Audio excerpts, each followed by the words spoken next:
I'm Richard Bailey and I'm a motorsport enthusiast, absolute revhead and F1 fanatic.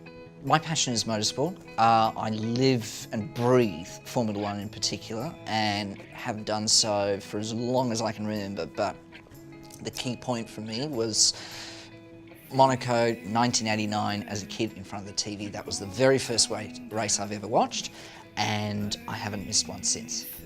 It's the smell of the petrol, the smoking tyres. I think you've just got this combination of glamour and speed and technology and tradition that just all kind of comes together in this wonderful melting pot with all of these really exotic locations and historic circuits and new circuits and great characters and drivers who are woven into the tapestry of the sport's history.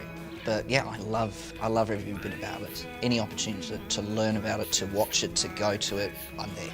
I guess if I'm not watching it or sitting in the grandstands, then for me, my outlet is to write about it.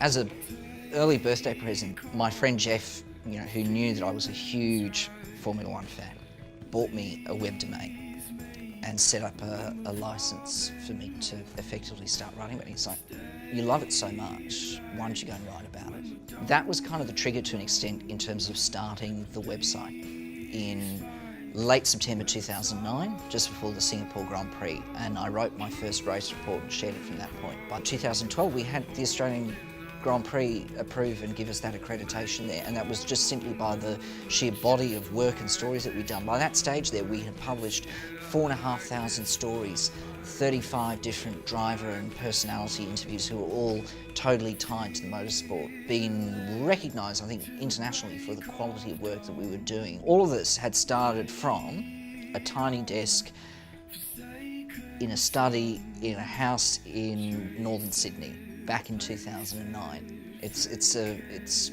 been strange in a way, I guess, to watch the growth of the site as well, and I've been part of that all the way through.